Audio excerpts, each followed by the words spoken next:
So we have talked about food. We started our episode with the Painter's Pottery, and now we are going to talk about the Findlay Art League. I am very excited to introduce Miss Janealla. She is the current president of the Findlay Art League, and she's going to talk to us about all the different types of art and culture that we have the opportunity of getting involved with down at the Findlay Art League. Welcome to the set. Well, thank you very much. You are very welcome. It is an honor to have you here. I've been excited about this interview for a long time because I personally think the Findlay Art League is one of the best kept secrets of Findlay. Oh, I hate to think that it's a secret, but I'm glad that you think it's a good one. Yes. Well, the only reason why I say that is because so many times when I'm talking to students, and they don't live in our community, they live on the campus community, but oftentimes it takes them a little bit to get familiar with the surrounding businesses and nonprofits. They don't know about the Findlay Art League. Right, and it's really surprising that a lot of people who live in Findlay come in and go, well, I didn't know this was here. And that's why I said it's a secret, not on purpose, but it just happens that way. Right, it's not something that really jumps out, I suppose, unless you're really interested in the arts. But there's a lot to be exposed to and enjoy, and maybe not identify yourself as an artist. Oh, that's for sure. We certainly don't just try to attract artists, but anybody who's interested in art, who wants to support the arts, who wants to support artists and wants to learn more about art. So let's talk a little bit about it. The Findlay Art League is comprised of both professional artists as well as people who this is just the passion and their interest, hobby, pastime, correct? That's true, and some they don't even make art, they just are very supportive of the arts. Okay, they like to come and appreciate what others create. Yes, and they enjoy it. So you have a storefront downtown. What is the physical address of that? The physical address is 117 West Crawford Street. Crawford Street's one of those one-way streets that you turn off of Main Street and have to reverse angle park. Mm-hmm. Yes, and so if you're on Main Street, well, it'd be South Main Street, you would turn west, correct? That's correct. And then you're on the left-hand side of the street. Yes. Coming from Main. You can't come from the other direction. That's right. We're not supposed to. A couple correct. people do. So I know that there are times that I've gone down to see different exhibitions and see different shows. Right. Sometimes you have juried shows. Sometimes right. you have shows where the community comes in and makes all of the decisions. Right. So could you share how you make the decision for the schedule each year? Well, we try to have a show about once a month, okay? And we have some shows that we have annually, like our photo show is in the early part of the year, and then we have a May show that is a members-only show, which always is fun to do. And in November, we have our fall show, which is usually our largest show. We invite people from all over northwestern Ohio and even beyond that to enter that show. Okay. And then we have a student show where we invite teachers, art teachers from the county and the city to bring their student work in. And then the rest of the months, either we invite people or some of our members ask if they can show their work at the gallery. Wonderful. Right. And it's a beautiful gallery. We think so. We've done a lot of improving over the last several months, and we think it's looking really good right now. Mm-hmm. Yes. And so are community members able to sign up for classes through the Findlay Art League? Yes, we do offer classes. What type of classes do you offer right now? Does it depend on the artist's availability and what they're offering, or how does that work? It partly depends on the artist's availability. We do have a large ceramic studio, and we haven't offered any ceramics classes. We haven't offered any classes for a little while. You can understand that. Sure, with the COVID. But in September, we're starting 5-week pottery classes, so people can come in and do pottery. We also have a pottery membership where people can be a member and come in at their leisure and use the pottery studio. And then we also offer what we consider high quality art classes where people come in and rather than just everybody do the same thing and so on, we try to teach you why you do what you do and how to use various media like watercolor, acrylic paint, a charcoal. We do pencil drawing. We also have a few like craft kind of things, like on the 29th they're doing a needle felted little tiny turtle, very cute little project. And we have well, and that's starting to come back again. Oh yes, and it's really popular right now. All kinds of felting things. And on Monday mornings we have a group who meet and do plein air drawing and painting, so that's fun. And on Monday evenings we have a group who get together and they do figure drawing. Oh, so we have quite a few things happening down there. You do, on a regular basis. On a regular basis. Now, is the studio open, say, on weekends for people to come through and see what's happening, or is it only open during class times and during show times? Well, the studio gallery, the gallery is open from noon to 5:30, Tuesday through Saturday. I'm sorry, Tuesday through Friday, and then on Saturday from noon to 4, and then we're closed on Sunday and Monday. Okay. So. Well, and that makes sense, because if someone's doing a show, they need time to set it up and then also tear it down. And most of the time, all the work that's in the shows is for sale also, or most of it anyway. So that's an opportunity for people to acquire very nice art. Wonderful. So for someone that's interested in getting in touch with the Findlay Art League, is there an email, social media, phone number, anything like that that you would like to share with our viewers? I knew you were going to ask me the phone number. It's the one I don't. We do have a That's phone. Okay. Well, you're not there very often, that's so right. it's probably better to do email or social media. It's FindlayArtLeague@gmail.com is our that's easy. email, and then we have a website, FindlayArtLeague.org.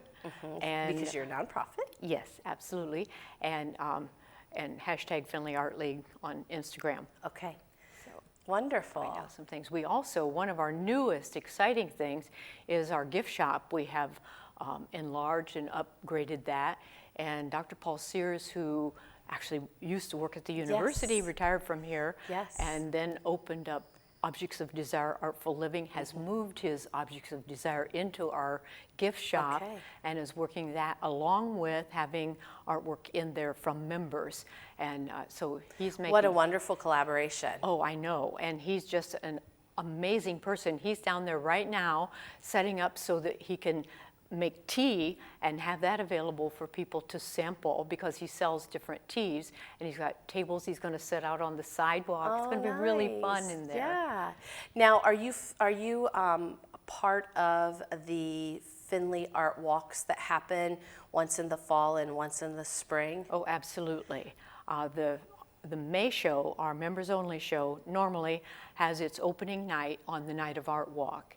And then the November Art Walk is when our fall show has its opening night. And yes, those are huge nights for us, and we do a lot of work to make Art Walk happen. Oh, wonderful. So you're some of the team behind the scenes that help with the planning and coordinating. Yes, that's right. And now, where your studio is, or the Findlay Art League, that is part of the Jones Building, correct? It's downstairs, and the Jones Building's up Okay, the whole building is the Jones Building. Correct. And on the second floor are artist studios. Somewhere around 20, 25 artists are up there, and we're on the first floor on this, what is it, north side, yes. So that's neat that when people are going through for the art walk, they're able to meet the people that curate and work at the Findlay Art League. That's correct. And then they can also enjoy studios. Now, not necessarily are the studios members of the Findlay Art League. That's right. I have a studio upstairs, and some of our members do, but not everybody who has a studio is a member of the Art League, and vice versa. Yes, it's not a requirement. No, absolutely not. It's just a really nice thing to be able to have a place to do your art that you don't have to move it when somebody else comes in. So wonderful. Well, is something that I wanted to talk with you about tied to the university, because this will be shown on YouTube so everyone gets to see it. Yay. But our students may not know that one of the opportunities they have is to come down and work with the members and talk about their experiences within the world of art from wherever they may come from around the world, from different parts of the country. I know that when I go to art shows in Northwest Ohio, there's a lot of barns. There's always a lot of barns on display with different ways of creating with different medias. But if I go to the West Coast, there's a lot of shorelines. That's right. So you can learn a lot about the area you're visiting by seeing what local artists are creating. That's true. And then those people who come from different parts of the country and world can bring in what they've learned and what the focus and the styles may be. Oh, right. And so part of what the Findlay Art League is also to help fuse those relationships and Cultures, yes. cultures and Absolutely. think tanks. Right. We are open, we have membership. It costs $40 a year to be a member of the Art League. We welcome university students if they're interested. And if somebody is interested in finding out how to organize and hang and judge a show, it's a wonderful opportunity for them to Great get resume involved in builder. something like that. We would welcome anybody to do an internship at the Art League. We could help them with whatever things, like some of these younger people than I am are much more techie than I am, and so they could probably help us with things like advertising and our website and Facebook and things like that. There are just a lot of opportunities. I should also mention that in September, we have the Community Chock-a-Walk. That is such a fun event. I know, and we're really excited. It's coming up really soon. And last year, a group of university students came and did some beautiful sidewalk drawings. And it's also a good opportunity to earn a little spending money because the winners get money. Wonderful. It's a nice thing. And now that's open to the community also to enter, correct? Absolutely. Now would they go to the Findlay Art League. It costs $10 to register for that. Not hardly anything. No. And they can provide their own chalk, or we sell chalk there, and then we assign a spot for them to work, and they do enormous drawing on the sidewalk. And some of them are just so detailed, and some of them I feel like I should fall into because of the effect of the Making depth. them look three-dimensional. Yes, Yes, three-dimensional, and I'm absolutely. like, how are they doing that on a flat surface? I know. It's just really amazing. It's a very fun thing to do. Sure. It's on the 19th of September, and it starts at 9 o'clock in the morning, and you have until 6 o'clock in the evening to produce whatever artwork you want to do. And some people get it done really early. Some people are still struggling away, and when the judges are coming around, but they judge it between 6 and 7. Now, how do you keep people from walking on it if they get done early? You know. Yeah. So that's hard for the judges too if someone's Yeah, scooted through it. Yeah, sometimes people are really nice and they walk around, and we try to have our artists make sure that there is walking room around the drawings. We're supposed to by the city, and but not everybody. Sometimes people ride bikes across. Last year it rained, I know, and some of the people running out, getting tarps and laying down on top of their drawings to protect them. Yeah. And there was only one of them that was damaged badly enough that fortunately our photographer had photographed it, so the judges were able to judge it. Good. And thank you for sharing all of the different programming that's going on at the Findlay Art League. And let's give your social media one more time, and your email, so that people can look you up and befriend you. Okay, we're FindlayArtLeague.org is our website, and FindlayArtLeague@gmail, and then we have hashtag FindlayArtLeague on Instagram. Wonderful. Yes. Thank you, Janealla. You're welcome, and thank you for having me. You are very welcome. We look forward to having you back. Thank you. And thank you for tuning in to this year's first episode of the Art and Culture Show. I look forward to seeing you very soon. Until then, be well.